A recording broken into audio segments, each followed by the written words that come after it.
this video will take you through the process of creating a Google account so that you can comment during worship services. So I have just a portion of my browser showing. I went to youtube.com, and because I'm not currently signed in, there's this link in the upper right corner that says sign in. So I will click on that button first. And here you would, it says, well, sign in, but you'd already need to have an account in order to do that. To create an account, it's down here in the lower left. So click create account, and as soon as you click on that, this thing pops up, and I'll click for myself instead of for my business. And then here you type your name. You just want to type your name in a format that it's going to show up, first and last name. This is how your name will show up when you comment during worship. And then instead of typing your email address right away, click on this button that says create a new Gmail address instead. So once you've clicked on that, you'll see this @gmail.com show up. And here, this is where you just need to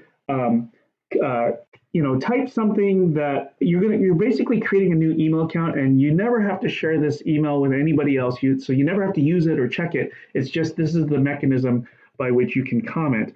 And so here you just want to type something that you believe that somebody else doesn't have.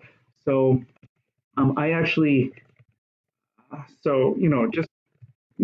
it's your first initial, last name, and then a bunch of random numbers or something like that.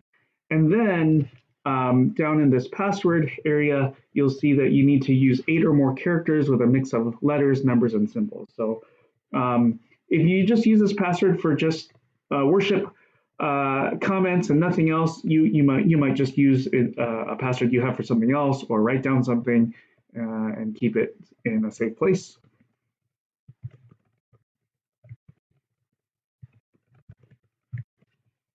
Okay, so having done that, typed in the password I like to use once in the password box and once in the confirm box, I'll click on this next.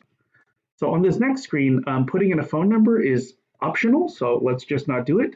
Putting in an email address is optional, so let's not do that. Putting in a birth date is, I guess, required, but you can just put in a fake date. So I put in here, for instance, January 1st, 1950. Same with gender. If you don't feel like giving Google a lot of information, you could just do something like that. I'll click next. And then on this next screen, there's an agreement. So I'll just scroll down to the bottom and click I agree. And let's see, waiting for the next screen to load. And at this point now I'm logged in. So I have an account, and you'll see it used to, in the upper right corner, say sign in. Now there's this little E. So I am now signed in. So now you could watch the other video about the process of commenting during worship service.